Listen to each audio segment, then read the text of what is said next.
Welcome back. The South Indian is here. We are discussing about what Udhayanidhi Stalin said. He said that the party believes in religious beliefs, most of them, and also he says that I am all for the coming up of the Rama temple in Ayodhya, but not because of the mosque which was demolished. I have Suresh Kochatil also now, who is now joining us on the phone line. Suresh, can you hear me?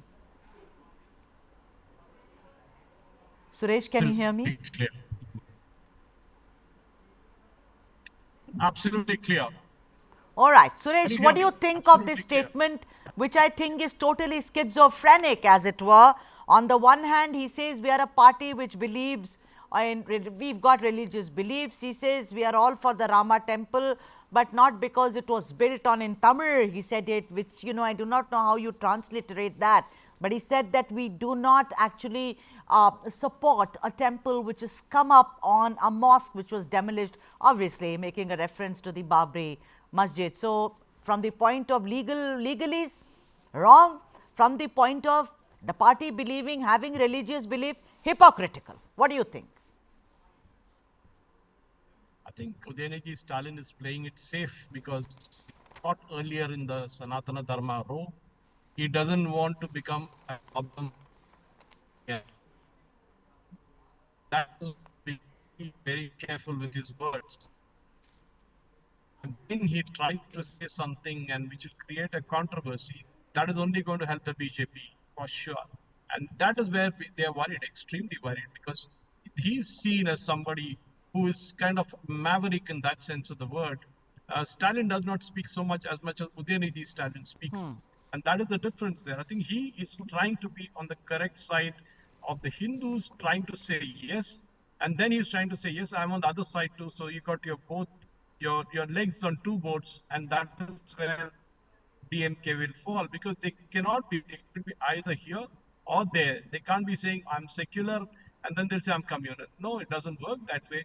And I think if you look at any of the leaders from South India, I mean, to see even Kerala for that matter, there is a huge celebration that is going on across the state. There's something happening in Karnataka which the government itself is doing it. Yes. Something similar in Telangana. But why is it that Udhayanidhi Stalin is having to state this?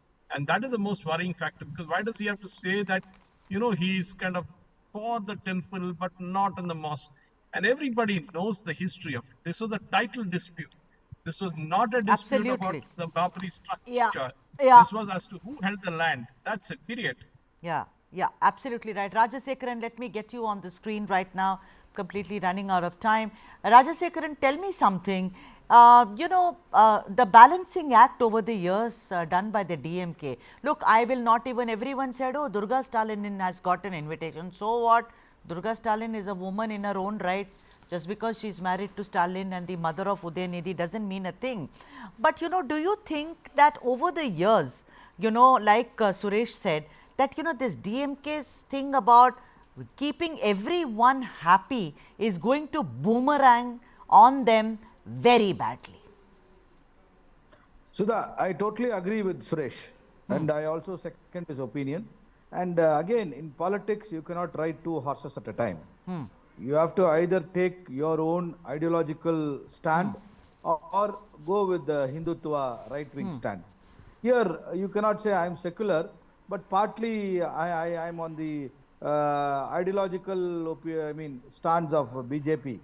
I don't mind going to temple. You cannot do that, because it was not, DMK was formed by Annadurai, succeeded by Kalanjar Karnanidhi, and their main agenda or motto of the party was being secular, social justice and equality, and all this is not religious. It is all in the interest of the people. Of course, the Tamil pride, all this put in a nutshell, you are always with the people of the state and their mindset, or reflect the mindset of the majority people. Because 90% has been repeatedly said by DMK leaders and Chief Minister Stalin, 90% of DMK members are Hindus, but they are with the ideology of DMK. I mean, Rajashekaran, I have to go to, I'm completely on the screens right now, Prime Minister Modi's roadshow in Chennai, even as we are speaking about the controversy initiated by Udhayanidhi Stalin. That's the welcome that he got in Chennai. Narayan Lakshman, last question to you. You know, these comments that he's been making, when the India bloc came, we all thought that here is an opposition and we all need one in a vibrant democracy. But Narayan Lakshman, do you think, much like Sanatana Dharma, this statement may also hurt the India bloc majorly, and which is very important because we need an opposition?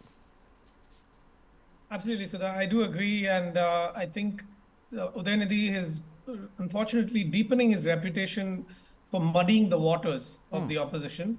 Like your other panelists have alluded to, speaking on both sides of this equation, it dilutes the clarity with which the opposition can project a different vision. And unfortunately, there are other elements within the opposition, not least the Congress party, which have done the same. For example, in Kerala, the temple entry issue for women, they were caught off guard. So this is a real problem for all opposition parties in India, and it is definitely playing to the strength of the BJP. However, I don't fully agree that this is a disaster or the death knell of all opposition. I think like I said earlier, each of these parties still does have a core set of values and beliefs, and they do consider themselves an alternative voice to Sangh Parivar politics. And that is the voice of South India in the Trinamool and others. That is the voice of West Bengal. There are different parts of India where our diversity is reflected in regional parties. So I don't think this means that it's the end of any of these parties. We should not take it too far either.